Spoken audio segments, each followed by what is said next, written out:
വൃശ്ചിക മാസമാണ് അയ്യപ്പസ്വാമിക്ക് ഏറ്റവും വിശേഷപ്പെട്ട സമയമാണ്. എല്ലാവർക്കും അറിയാം. ഈ സമയങ്ങളിൽ വിവിധങ്ങളായിട്ടുള്ള അയ്യപ്പസ്വാമി ക്ഷേത്രങ്ങളിൽ ദർശനം നടത്തുക എന്നുള്ളത് എല്ലാവരും ആഗ്രഹിക്കുന്ന ഒന്നാണ്. അയ്യപ്പസ്വാമിക്ക് ഓരോ ക്ഷേത്രങ്ങളിലും ഓരോ ഭാവമാണ്.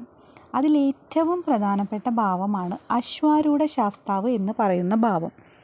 അതായത് ഒരു കുതിരയോട് സമീപത്തായി നിൽക്കുന്ന രീതിയിൽ, അല്ലെങ്കിൽ കുതിരപ്പുറത്തിരിക്കുന്ന രീതിയിൽ ഒക്കെ വേട്ടയ്ക്ക് തയ്യാറായി നിൽക്കുന്ന ശാസ്താവിൻ്റെ രൂപത്തെയാണ് അശ്വാരൂഢ ശാസ്താവ് എന്ന് വിളിക്കുന്നത്. ഈ ഭഗവാന്റെ ഭാവം പുത്രദായക ഭാവമാണ് എന്നാണ് പറയുന്നത്. കുട്ടികളില്ലാത്ത ആളുകൾക്ക് സന്തതി പരമ്പരകളെ വരദാനമായി കൊടുക്കുന്ന ഈ ഭാവത്തെ ദേവന്തമൂർത്തി എന്ന് വിളിക്കുന്നു.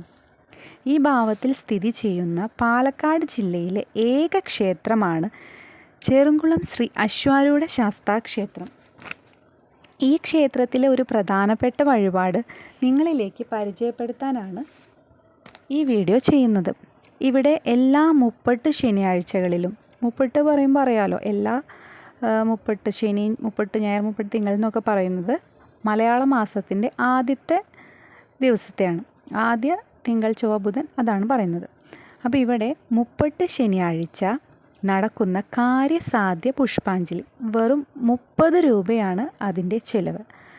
പക്ഷേ ആ വഴിപാട് നടത്തുന്ന ആൾക്ക് കിട്ടുന്ന ഫലസിദ്ധി വളരെയധികം കൂടുതലാണെന്ന് ഇവിടുത്തെ ഒരുപാട് ഭക്തജനങ്ങൾ പറയുകയുണ്ടായി. അത് ചെയ്യുന്നതിലൂടെ പുത്രലാഭം, വിദ്യാലാഭം, മംഗല്യ തടസ്സം നീങ്ങൽ, അങ്ങനെ എല്ലാവിധ സദ്ഗുണങ്ങളും സ്വാമി പ്രദാനം ചെയ്യുന്നുണ്ട് ഈ വഴിപാടിലൂടെ. വിശ്വാസമുള്ളവർക്ക് കാര്യസാധ്യത്തിനായി ഈ വഴിപാട് ചെയ്തു നോക്കുക. ഒരുപാട് പൈസയൊന്നും ഈ വഴിപാട് നടത്താൻ വേണ്ട എന്നുള്ളത് തന്നെ ഒരു വലിയ കാര്യമാണ്. അധികം പൈസ ആവാത്തത് കൊണ്ട് തന്നെ വിശ്വാസമുള്ളവർ ഈ വഴിപാട് കൂടി ചെയ്തു നോക്കുക. ഫലം ലഭിക്കട്ടെ.